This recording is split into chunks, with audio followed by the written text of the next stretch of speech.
You're listening to Inside of You with Michael Rosenbaum. This one airs Tuesday.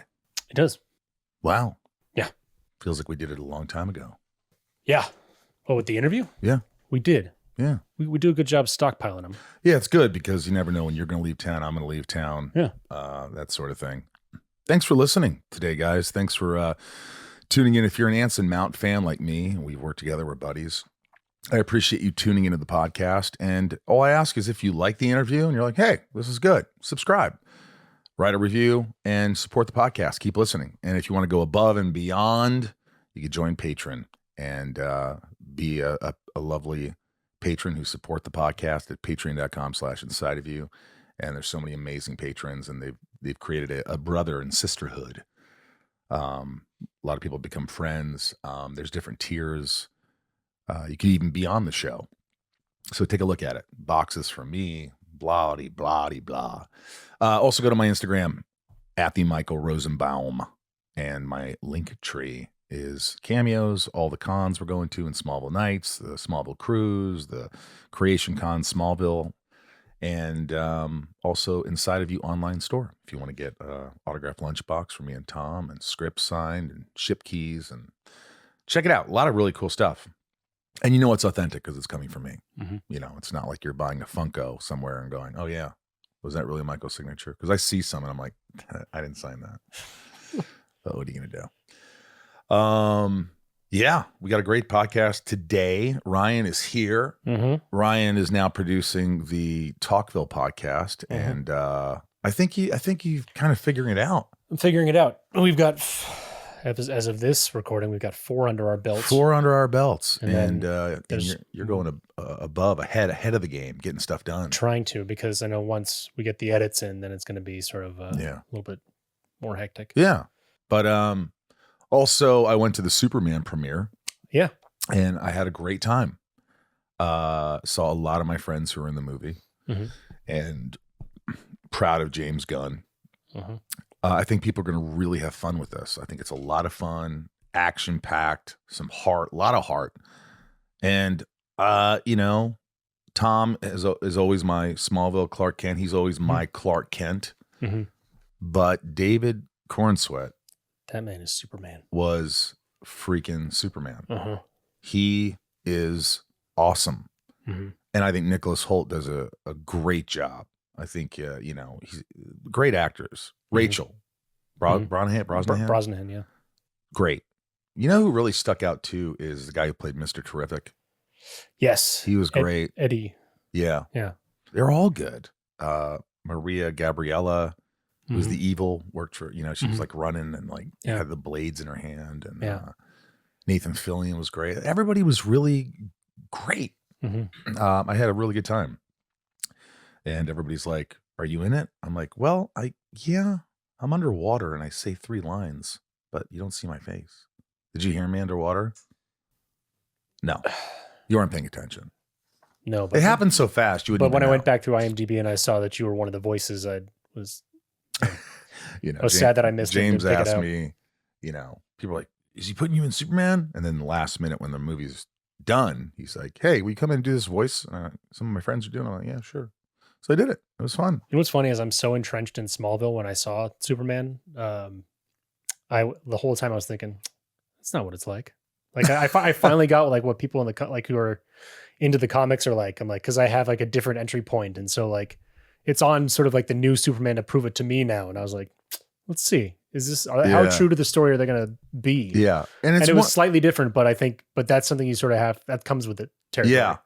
And so like I finally understood what the comic book people are. It's just like, it is like a comic book. It's like you're thrown into this. It's not an origin story. Mm-hmm. It's like you're thrown into this. These are the characters. Let's go. Yep. You know what I found to be amazing was the score. Yeah. Score was really powerful. Mm-hmm. Yeah. Production value was tremendous. So go see it. Mm-hmm. Go see Superman, damn it. All right. Without further ado, let's get into it. Let's get into my good friend, the talented Star Trek Discovery, Star Trek Strange New Worlds. He's awesome. He's done so many things, and he's a friend, and I hope you enjoy it. Let's get inside of Anson Mount. It's my point of view. You're listening to Inside of You with Michael Rosenbaum.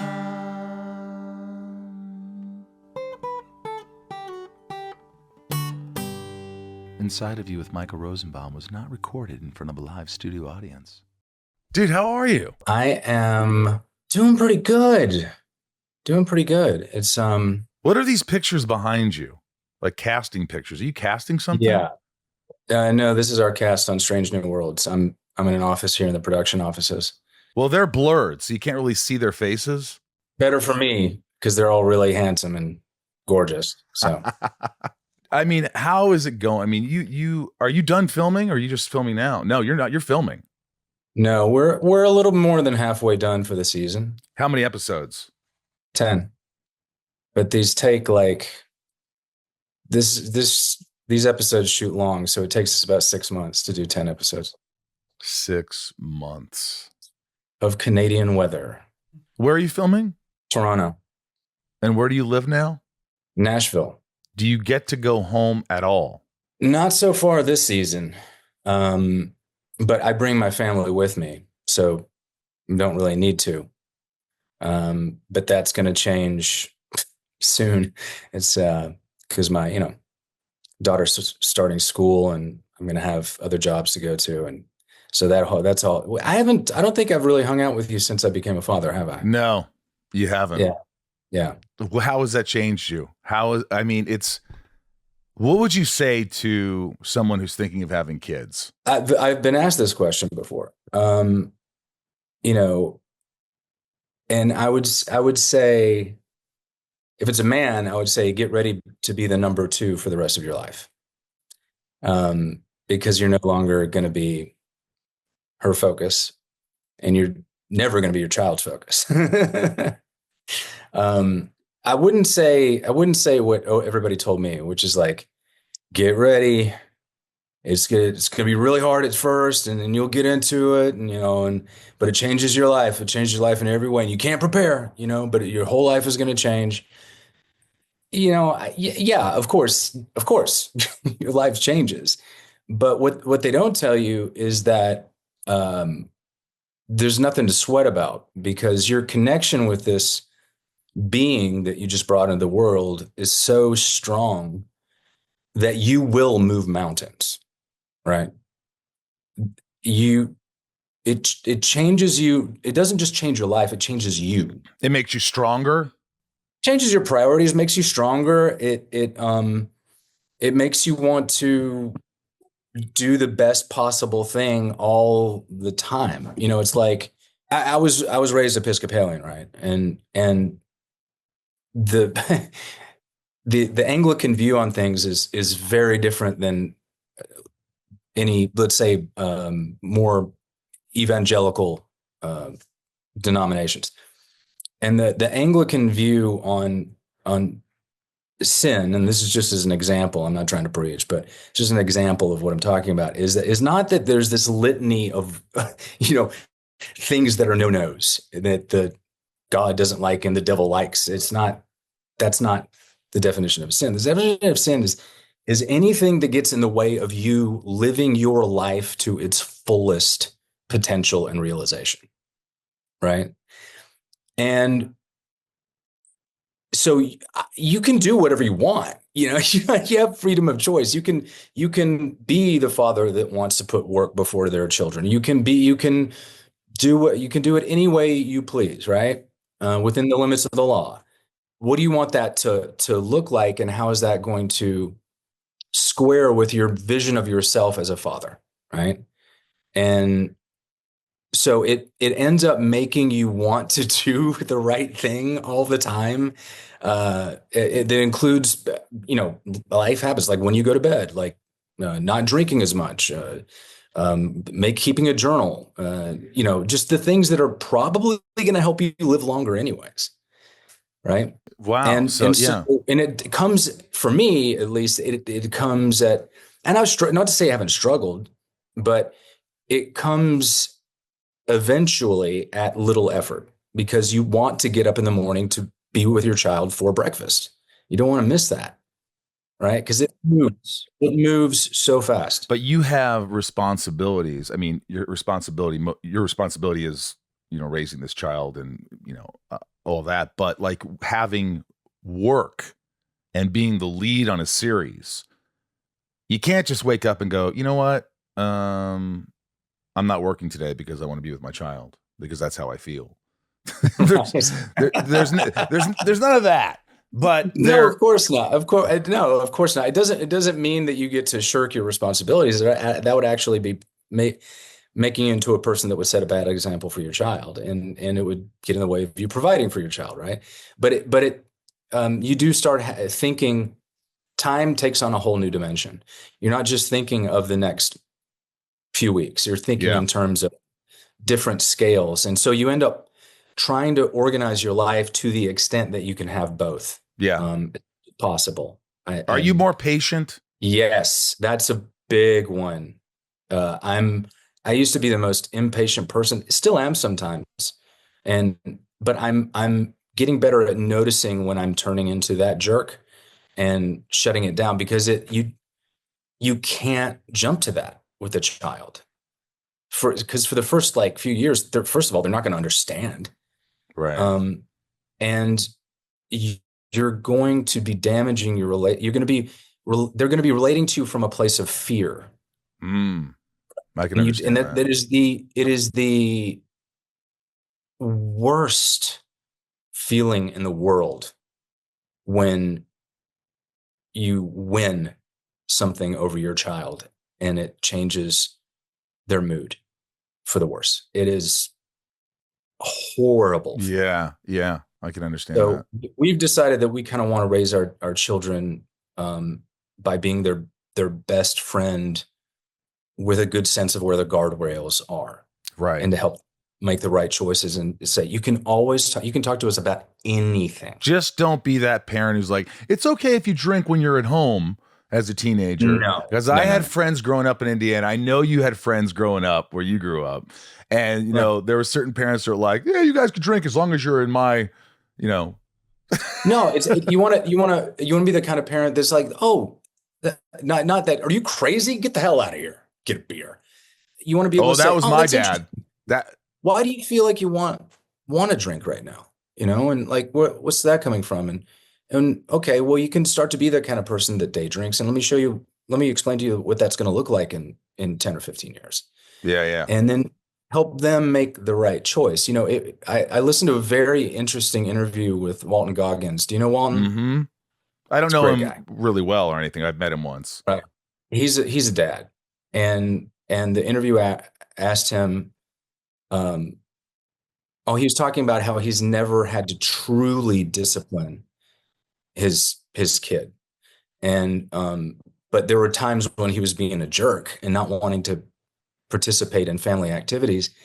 And he said what he did, instead of confronting him about it, he caught a time when the kid was sitting out on the back porch, and he walked out and sat next to him, and he goes, man, I got to tell you, I am so excited for you.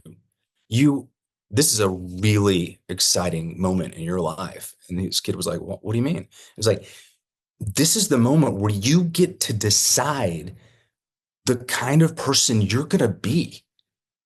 And that's an amazing moment. And it's a lot of power. And it's an important decision. And he goes through explaining what his life can look like if he starts participating in the family activities and, getting his homework done, and what life looks like if you go down this other path. And he says, but it's your choice, and I want you to know, I'm really glad I'm here to witness it. It's a positive manipulation. Right. And so the kid comes to him the next day and says, well, Dad, I've thought about it, and I want to be that first guy you mentioned. And he said, and then everything changed completely. Isn't that something? Right? Now that's great. That's great parenting. Yeah. See, my parents, my dad said, if I ever catch you drinking, I'm shipping you off to a halfway house, period. That's it. You ever drink, I ever hear you drink, you're gone. You're out of the house. That was, so mine was always a sense of fear. Like, I remember one time I went over, I already had my ear pierced. My neighbor pierced my ear, but I was turned to him so he couldn't see my left ear. And I go, hey, Dad, would you care if I got my ear pierced? He goes, you get your ear pierced and you're out of this house. And I go, okay. I'm going to stay at Nate's house for a couple days. I'm bleeding down my neck. It was just, I don't know. It was old school mentality. It was very harsh, very, Yeah. so I guess you, as a parent now, you learn what your parents did right. You go, okay, this is what they did right. This is what they did wrong. I'm not going to do that.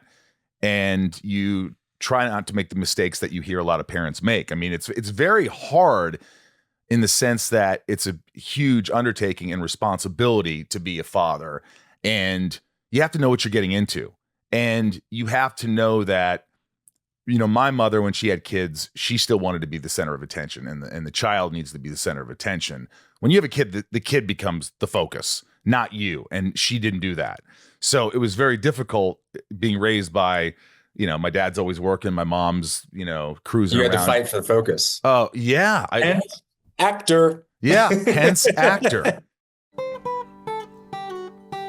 Inside of You is brought to you by Shopify. What would we do without Shopify? Listen, if you guys have a small business or a medium-sized business, even a large business, you've got to use Shopify. Shopify is something I've been using for years, for the podcast, for my stores, and it's so easy to use. Shopify is the commerce platform behind millions of businesses around the world, and 10% of all e-commerce in the U.S., from household names like Mattel and Gymshark to brands just getting started.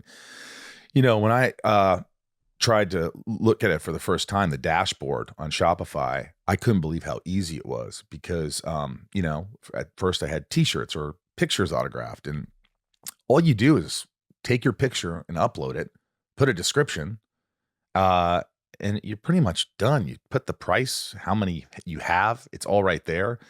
And then you let Shopify go to work. Shipping and handling is easy as pie.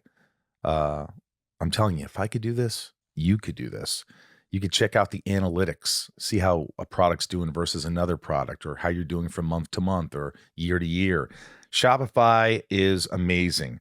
Get started with your own design studio with hundreds of ready-to-use templates. Shopify helps you build a beautiful online store to match your brand's style. Accelerate your content creation because Shopify is packed with helpful AI tools that write product descriptions, page headlines, and even enhance your product photography. Get the word out like you have a marketing team behind you.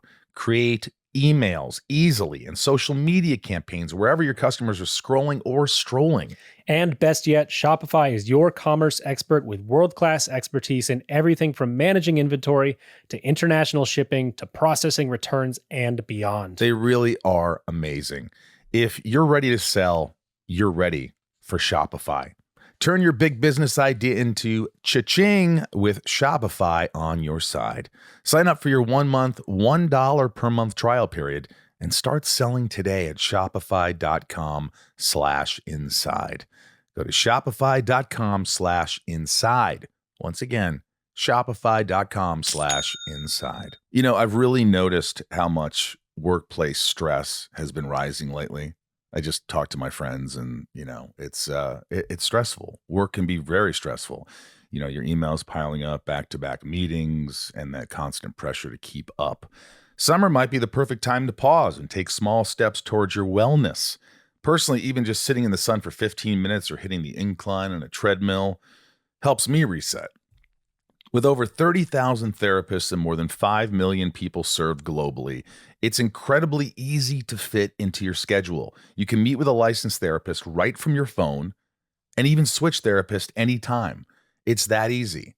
I think a lot of worries, Ryan, is that, I don't know. I don't like my therapist. I don't know what to do. I'm just not going to engage. No, you switch. You don't have to see that therapist again. They'll take care of it for you, and you'll find the therapist that fits into your life, into your world. With an App Store rating of 4.9 out of 5 from over 1.7 million reviews, it's clear it's helping a lot of people.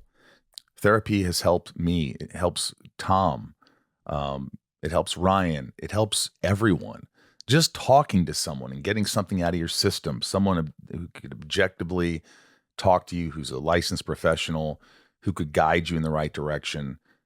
It's so important, because if not, it's like, you work your body out and you get in shape, but what do you do when your mind's not in shape?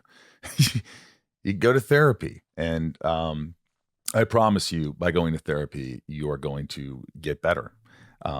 It's going to help you in some way. It's just obvious. As the largest online therapy provider in the world, BetterHelp can provide access to mental health professionals with a diverse variety of expertise.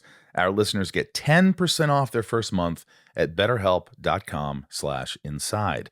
That's betterhelp.com/inside. So it messed me up.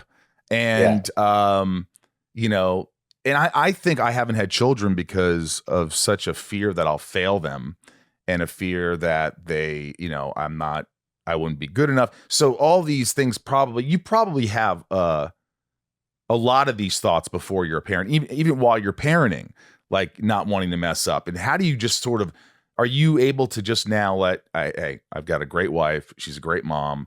I'm going to do the best I can. I'm going to leave it at that. And I'm just going to live my life the best I can and hopefully raise this kid the way the kid should be raised. That, but not in the sense of I'm going to do the best I can. It's a little bit like that right now, just because I'm working. Right. She's picking up all the slack, and she is one of the most capable human beings I've ever met. So I know she's got my back.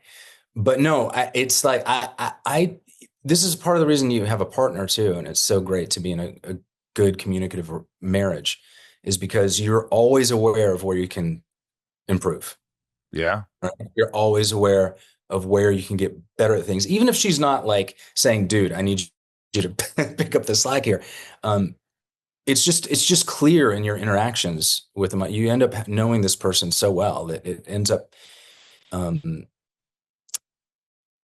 Marriage is a mirror that you never knew existed until you stand in front of it. Yeah. Do you feel guilty ever? Like inadvertently, obviously, but do you ever you're working, you're focusing on being the best actor you could be, the best for this part, of course, all these things giving, and then you feel guilty. It's like, I'm not with my child. I feel guilty. So it weighs on you. Of course. This morning, I had to get up early. I barely got to see my daughter. I picked her up out of the crib and gave her to her mom, basically. And then I came here and realized that I was too early because I hadn't explained something important to the AD who was making the schedule. And he brought me in earlier than I needed to be here. And so I missed breakfast with my daughter. I felt incredibly guilty about that. Yeah, you're gonna. But yeah, you gotta just do the best you can. What are your hours like right now? Yeah. Well, to the uninitiated, it sounds very extreme. To you, it probably will not. Let's say I'm in a heavy work week. We have an ensemble spirit on this show, so there are episodes where I'm light. But if I'm full on, I get picked up about 5 a.m. Monday morning. We shoot until probably 7:30. And then you have to have a 12-hour turnaround. So it gets pushed back throughout the week. So by Friday, you're starting around noon, 1, 2, and you're ending about 2, 3 in the morning. And then you're back at it at 5 a.m. Monday morning again. And you're exhausted.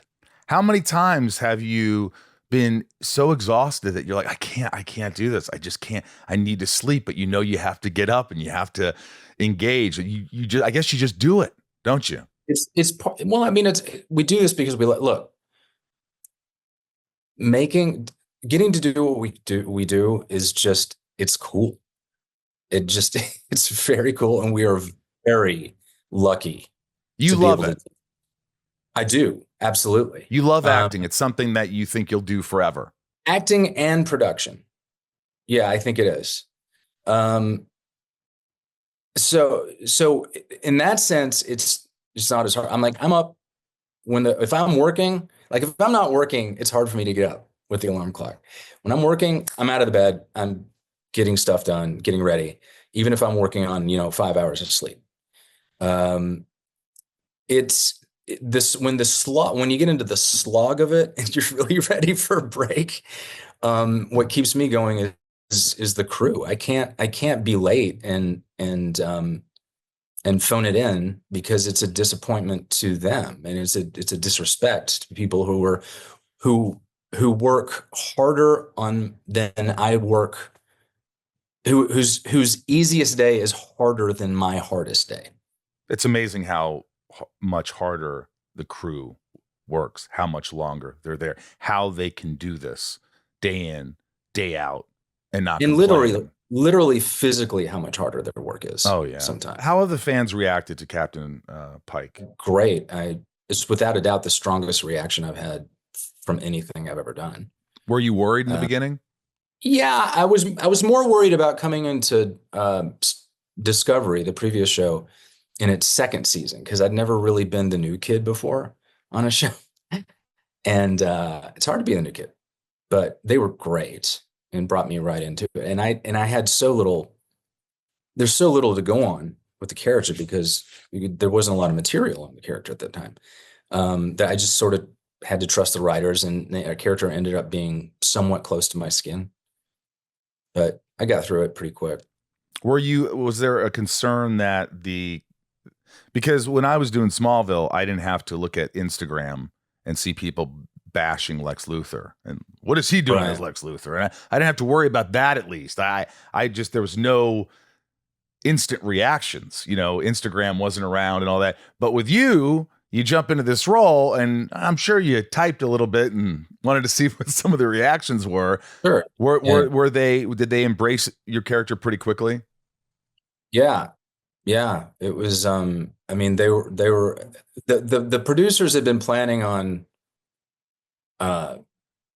floating the idea of an episode to the company. I mean, the idea of a new show to the company, and they didn't tell me, thank God. And so the fans, not knowing that, the fans still sort of started asking for a Pike centered show, prequel to TOS that garnered a lot of support online. And really, I think, the networks that are watching, there was a time when they weren't paying attention to phone calls and letters and text and, social media. Now they are. Yeah. Do you get a lot of fan mail? Not a ton. No. Yeah, fan mail isn't what it used to be. I still get fan mail, but it's not like, remember in the day you'd hear people get boxes and boxes of letters and things like that. Yeah, no, I think that's because the stratification of the TV audience across a variety of mini niches has lowered the fan base, and so it doesn't turn into as much of a water cooler type of show that often, right? And so I get, but I've also learned to start separating what is clearly an autograph hunter and what is actually a fan. Yeah, the guys who come up to you at the airport and they say, sign this box right here, and then sign this blank slate with a bright pen so that I can lift it and put it over here. And then they have 5 other ones, and you're like, oh, I'll just sign this one. Or I go, all right, who's this for? I'm happy to sign whoever it's for. But sometimes they'll come back and they're wearing a wig, or they're come back and they're like, hey, I'm like, dude, what are you doing? I just saw you. Why are you doing that? Come on, man. Just, I signed it for you. Is there a sense of responsibility to the original series and actors, or are you more interested in paving your own path? And do you feel that way for the other characters as well, the other actors? Well, within an extent, I mean, in terms of the character, yes, because the character's in a very different part of his life than in TOS. But no, I actually, I work really well within limitations. I think every artist needs limitations. And at this point, Star Trek is almost its own genre, and I think you have to study it if you want to do it correctly. You studied it, yeah. Oh, yeah. Well, I was a fan. I grew up watching TOS in syndication. Wow, so I didn't know that. Oh yeah. What were you going to ask me? You have written down all your questions. Well, no, I have questions, but I usually just the first 20 minutes was just me just shooting the shit. But there are some questions that I actually have prepared. Right. Okay. All right. William Shatner, does he know you now? Do you feel like he actually knows you? Yeah, I think so. And what are your conversations like? I like to ask Bill about his horses. Nothing to do with the series. No. He's really devoted much of his life to show horses, and and he goes all over the world with them. Actually, I was wanting to do an interview with him for my podcast, in which we just did that, you know? Oh, that would be, the fans would go bonkers for that. Yeah.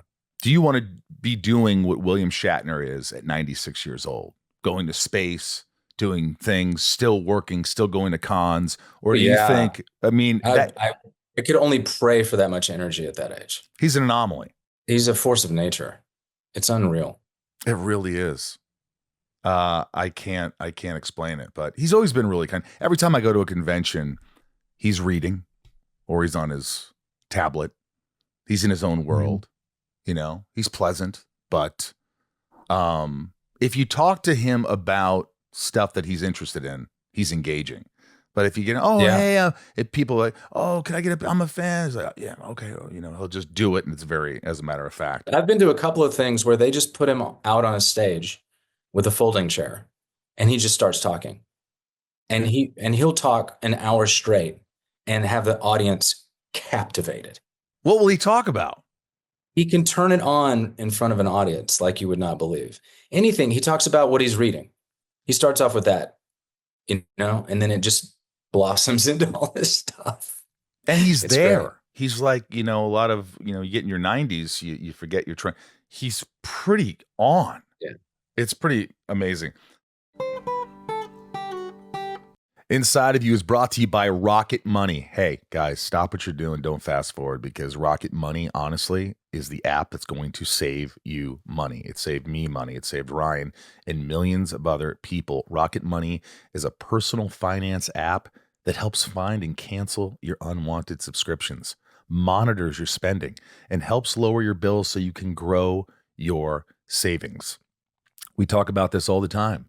But how many times are you gonna, you know, watch a show that's new and it's on a streamer that you don't subscribe to? So you take the free trial period, and the next thing you know, it's a year later, and you're in the hole for $150 because you forgot to cancel. Rocket Money is there for you. Rocket Money shows all your expenses in one place, including subscriptions you forgot about. If you see a subscription you no longer want, Rocket Money will help you cancel it. Their dashboard lays out your financial picture, including bill due dates and paydays, in a way that's easy to digest. You can even automatically create custom budgets based on your past spending. Rocket Money will even try to negotiate lower bills for you. The app automatically scans your bills to find opportunities to save, and then goes to work to get you better deals. They'll even talk to customer service so you don't have to. Get alerts if your bills increase in price, if there's unusual activity in your accounts, if you're close to going over budget, and even when you're doing a good job. Everyone should have Rocket Money. Rocket Money's 5 million members have saved a total of $500 million in canceled subscriptions, with members saving up to $740 a year when they use all the app's premium features. Cancel your unwanted subscriptions and reach your financial goals faster with Rocket Money. Download the Rocket Money app and enter my show name, Inside of You with Michael Rosenbaum, in the survey so they know I sent you. Don't wait. Download the Rocket Money app today and tell them you heard about them from my show. This podcast is sponsored by Smalls. Smalls cat food is protein-packed recipes made with preservative-free ingredients you'd find in your fridge, and it's delivered right to your door. And that's why Cats.com named Smalls their best overall soft cat food. To get 60% off your first order plus free shipping, head to Smalls, S-M-A-L-L-S, smalls.com/inside for a limited time only. All right, look, I got to tell you something a little ridiculous. I don't have a cat. I have dogs. Mm-hmm. But my sister, she has 3 cats. Full-blown cat mom. Yeah. She's got a chunky cat. She's got, these cats are awesome, and they're all named after old people. And the last time I visited, one of her cats looked like she just come back from a luxury retreat. I mean, shiny coat, purring like a freaking sports car. I was like, what are you giving this cat? She's like, Smalls cat food. I'm like, Smalls?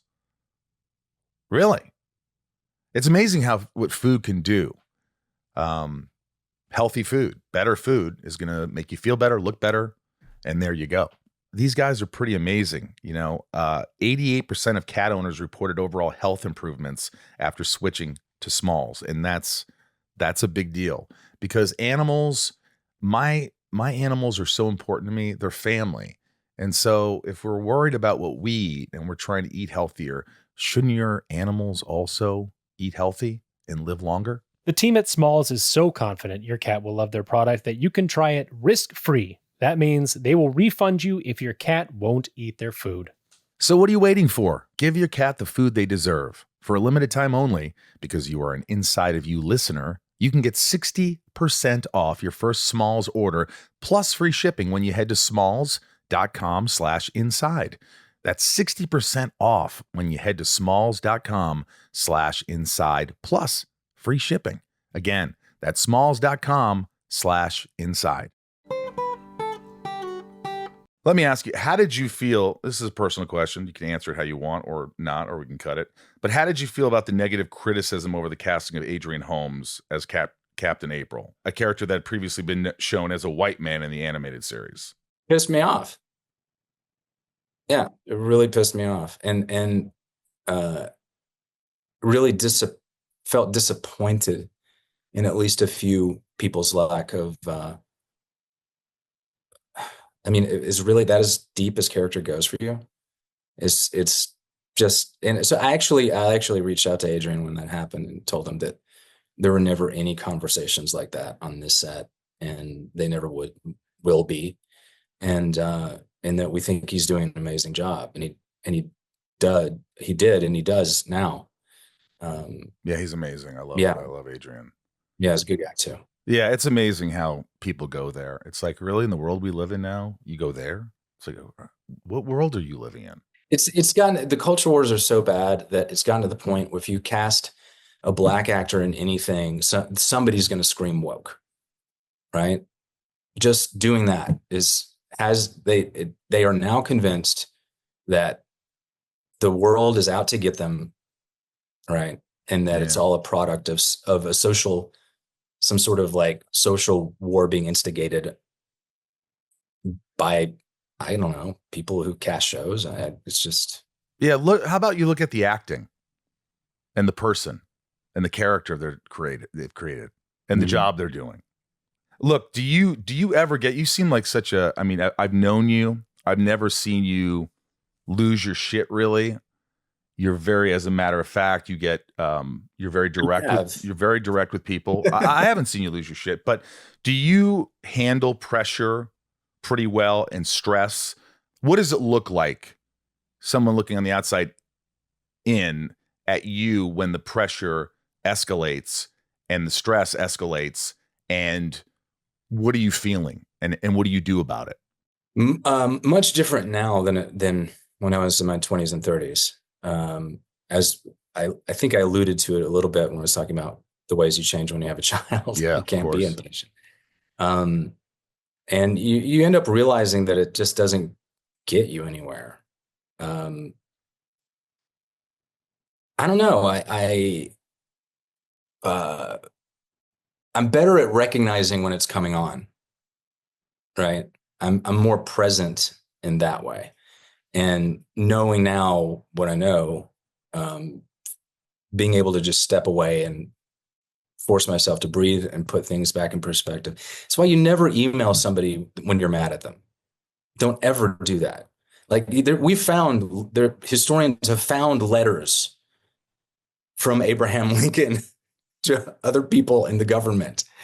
Just the most excoriating thing that you can possibly imagine, which he never sent. He would always write a second letter. He would write the one he wanted to write, and then he would write the one he knew he had to write. I've learned it's taken me a long time, but when someone says this, what the fuck? What are you talking about? Blah, blah, blah. We talked about this. This is ridiculous. I don't understand. Then I've learned to go, okay, all right, stop. And I go, hey, I really appreciate you. Thanks for responding. I'm just curious because I know we talked about this, and I'll reformat it, rewrite it, and then go, okay, this is a little bit more, because I used to do that. I could even like responding on text or like, dude, don't be an asshole. I'm like, no, that's not what I meant. No, I wasn't being an asshole. I was being sarcastic.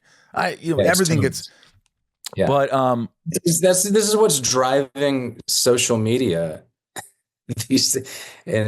And so much of the culture wars. This is what is fueling it, is the reaction, our tendency to react. It's a mini fight or flight response. It is. Do you get anxiety? Totally. Yeah, you get, absolutely. What do you do about it? Do you just meditate? Do you work out? Do you talk to a therapist? Do you go to a therapist? All of the above. I could be better about meditating. I do all of those things, and I have a third space. I believe every actor, really everyone, but definitely every actor needs a third space.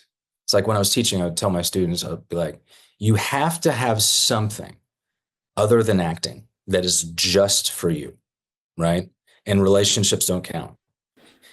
And otherwise you will go insane in this business. So for me, my third space is my pottery studio. And it's given me an opportunity to learn about developing craft in a more objective way. And it's a process that I completely control. Yeah. And because I've learned about myself that if I'm not creating something all the time, something's out of whack. And that makes me more stressed. That makes me feel, for me, feeling unproductive is the worst possible feeling. So even if I'm between, buying my clay or getting that job, if I go to the gym, if I start my day with a 3-mile run, at least I've done that, accomplishment, sense of accomplishment. It at least convinces your body you're doing something. Yeah. You know what I do? What? Well, I don't do it enough, but I used to have art night at my house, handful of people. And I can do a lot of good. I do a lot of things well, a lot of things. I mean, for the most part, I'm like, but there's some things I don't do well. And art, drawing I'm terrible. When I say terrible, I'm not even being funny. I'm not good. But there's something about when I have the pastels or the pencils, and I'm just doodling and making something, I forget about everything else I'm doing that's on the outside, all these other things that are happening in my life. And I'm just hyper-focused on this one thing. And an hour will pass, and I'll realize, wow, I haven't been this relaxed. I haven't been this, it's sort of out of body.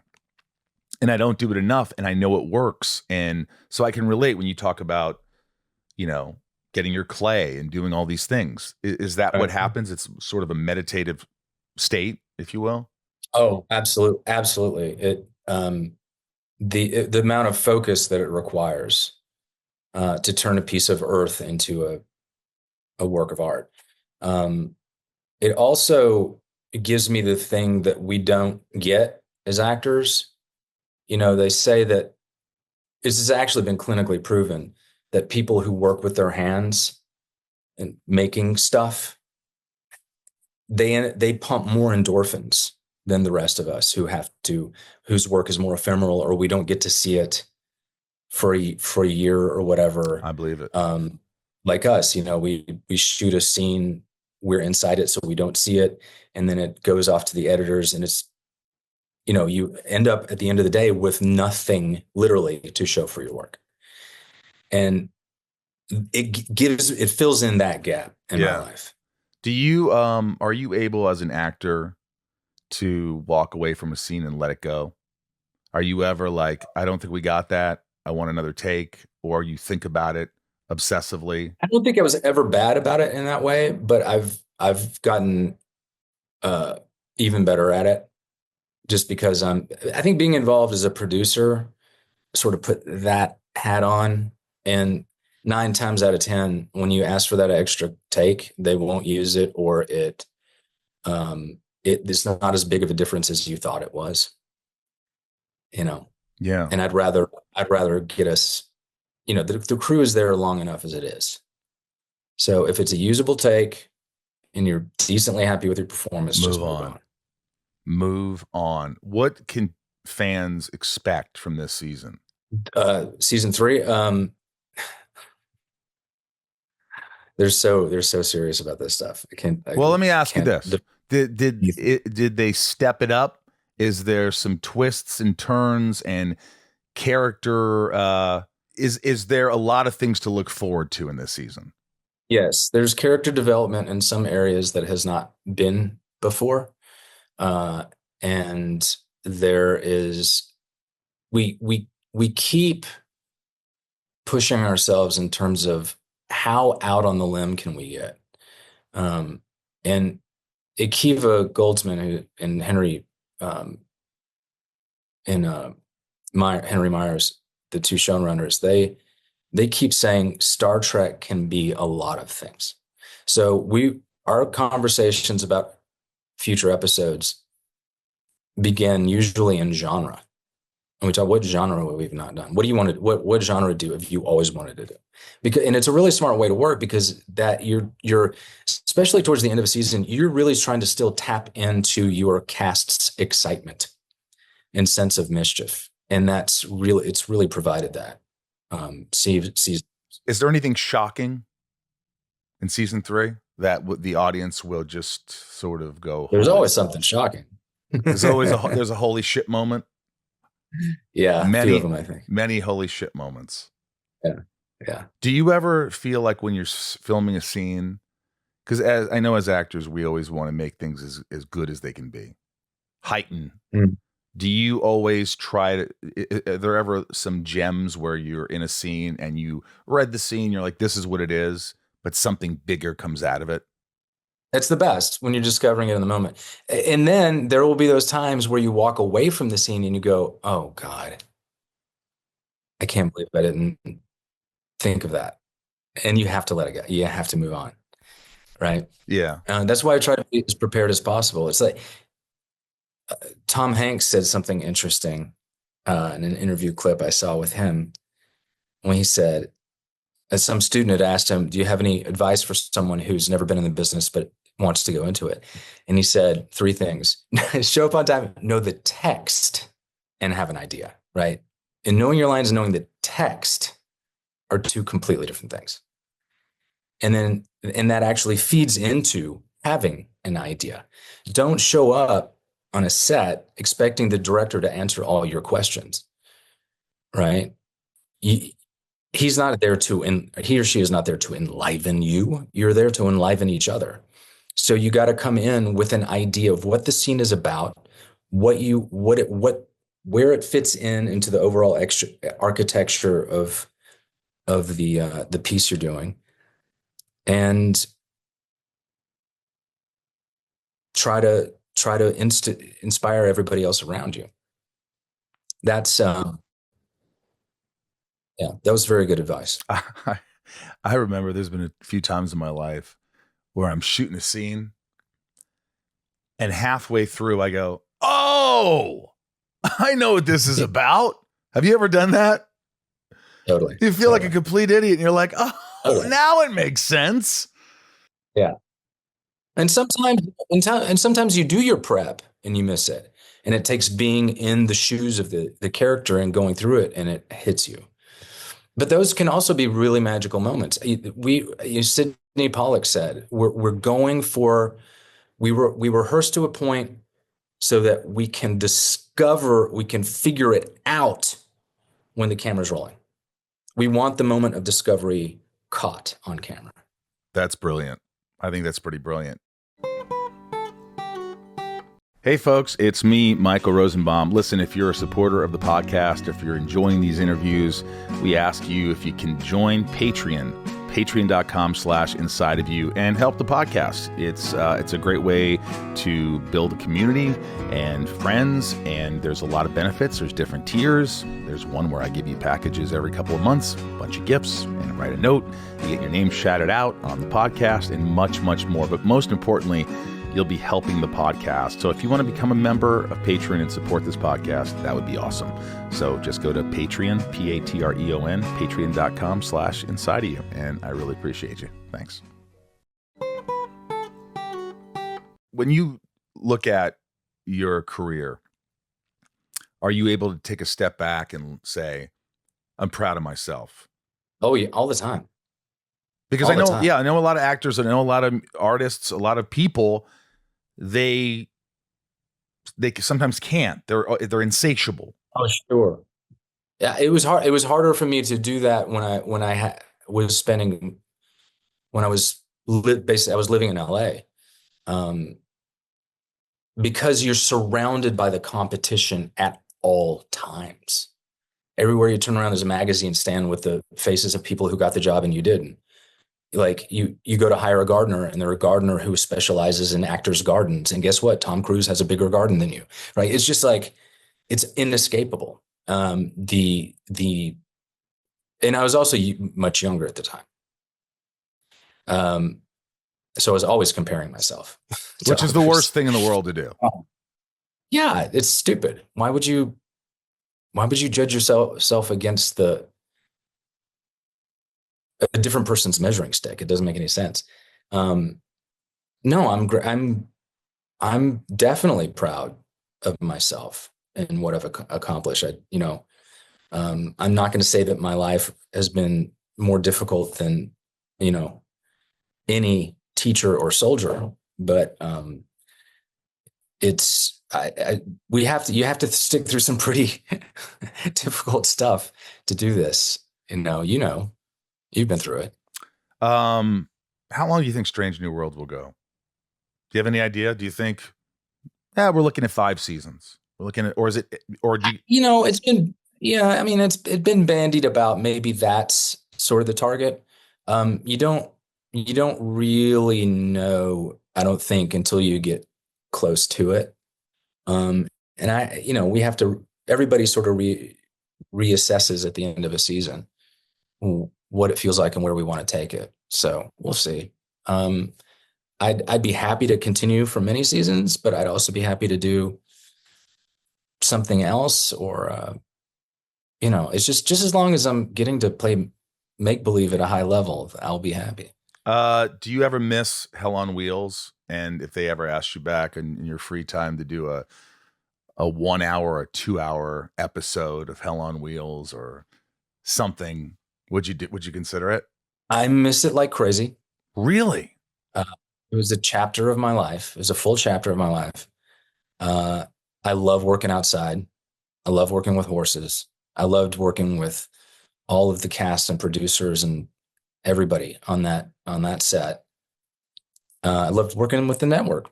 But no, I would not go back and do it.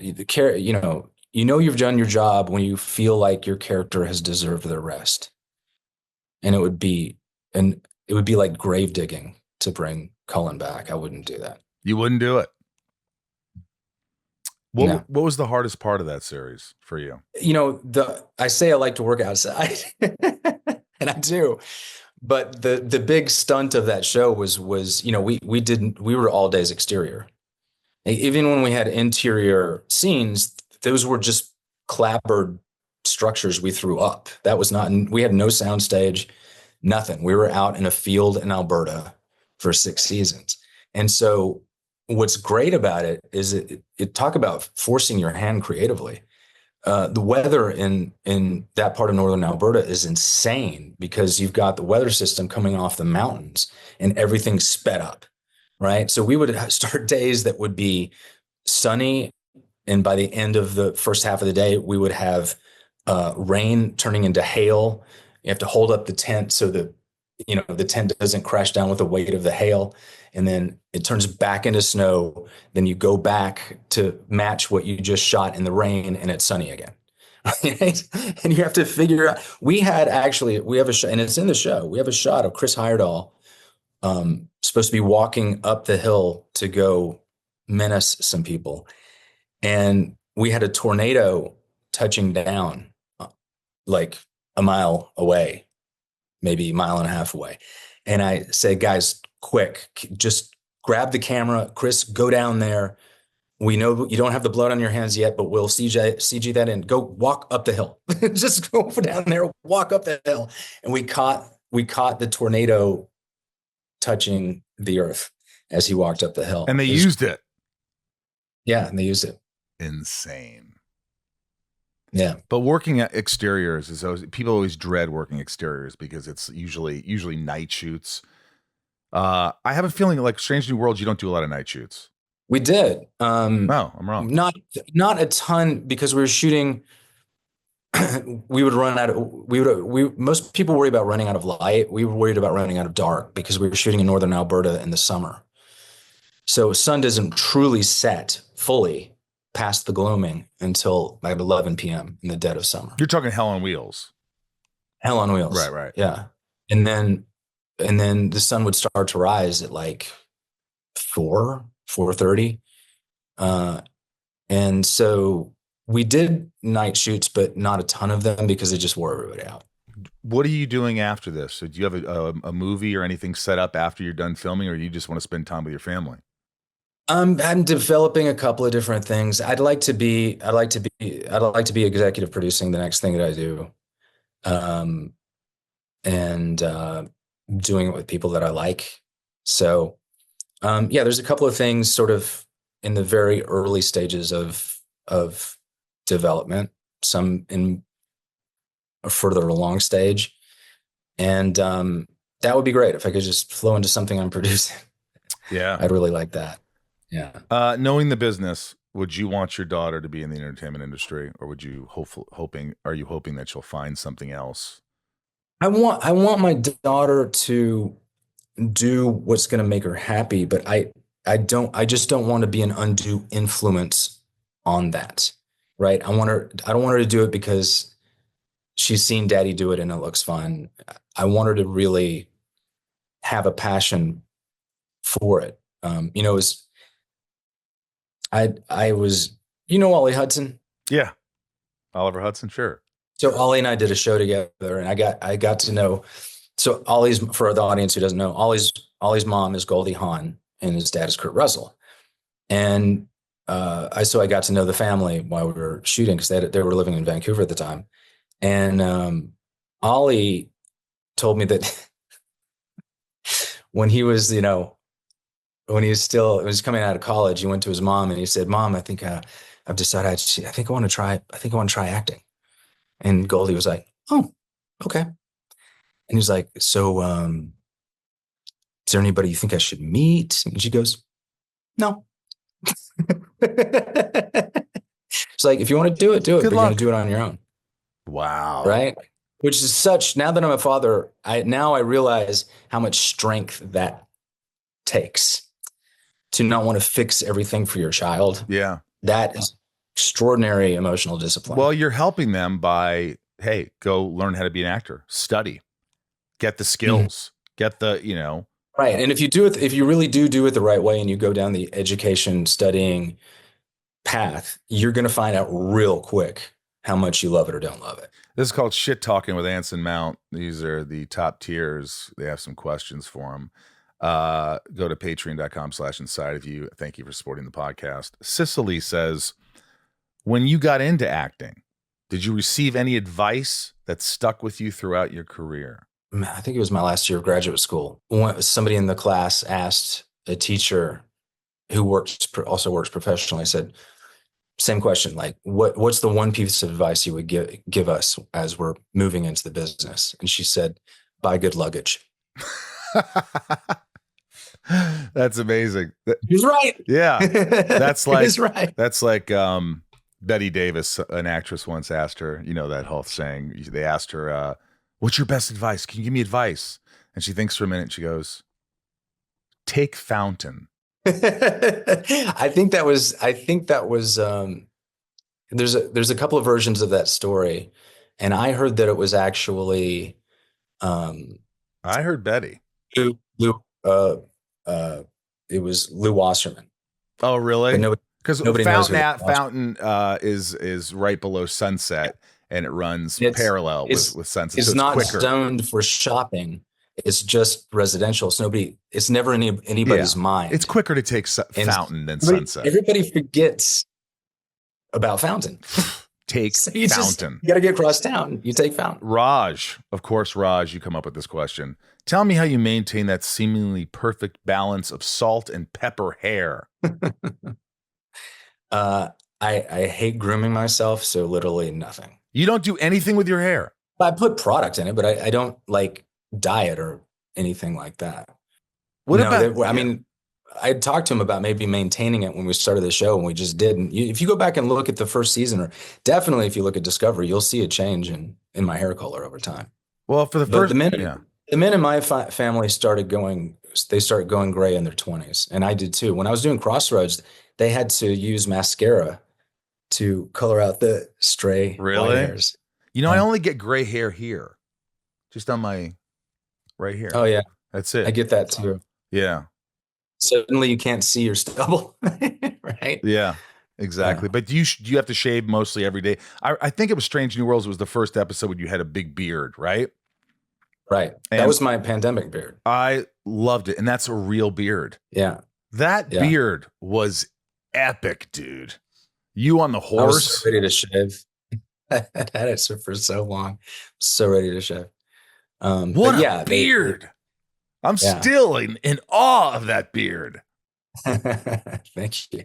Do you, in the off season, do you like to grow facial hair? I don't really think about it. So like I will not shave until it gets uncomfortable, and then I'll shave. All right. I hate grooming myself almost as much as I hate shopping.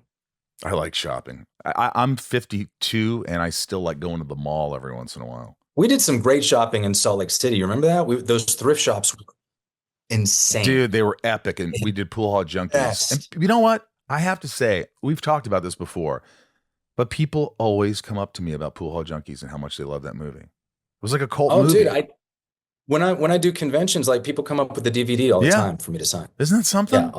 It was such a great experience, like just hanging out with you and the boys and just young. Oh, I saw Ernie recently at a convention.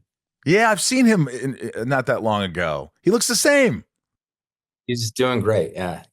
Jessica B says, anything you've learned recently that changed your perspective on something? Yeah, I'm kind of shadowing Chris Fisher right now, our producing director, because I just want to get a better sense of structure behind the camera.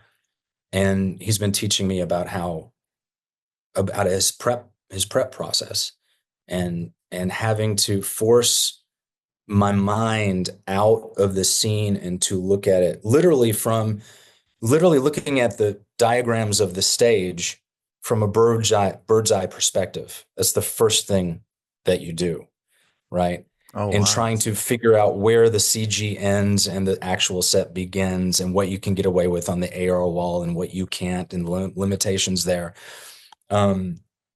It's all like, it's a real brain twister right now. Yeah. Because it's a completely different. And yet, with what he does, he also has to do our work. He has to understand the scene from the character's point of view as well. So I'm learning a lot. Wow. Little Lisa says, what are you most thankful for? My family. Yeah, without a doubt. Yeah. Leanne, now that you are part of the Star Trek universe, what lessons have you learned from it? Oh, I've learned how to get out of a seat and walk up to a giant screen really well. I've learned how to do walk and talks better. What else? I don't know. Space gobbledygook. I've gotten better at that. It's almost like a medical procedural, except you don't have the benefit of these things that you're talking about actually existing. So you actually have to build what they are in your imagination in order to be able to remember your lines and use it effectively. Since you started doing Star Trek, Discovery, Strange New Worlds, when you go to these cons, is it just, I mean, you're getting Hell on Wheels fans, you're getting Star Trek fans. You're probably signing a ton more autographs now, aren't you? Well, I never really did it before Star Trek, so I'm not sure. But there's always a lot of But people. I'm always surprised at how, you know, like the I think the big misconception is that these conventions are all about sci-fi and superheroes. I actually get almost as many people coming and asking me to sign Hell on Wheels stuff as Star Trek stuff. Isn't that something? Yeah. Yeah. I love it. I mean, I had this, I was at a convention one time and, you know, you never know who's going to walk up. Right. And deep in the line one time, there's this guy who was wearing a leather biker's vest with the rocker on the back, and he had face tattoos. He was kind of looking around like this. And I was like, oh God. And I was just like watching what he was doing the whole time. And then finally he gets up to the table and he goes, "Hey man, I just really like Hell on Wheels, man. I've never been to one of these things before, and it's kind of freaking me out, but I'm glad I came because I got to meet you." Oh man, that is brilliant. He was actually uncomfortable.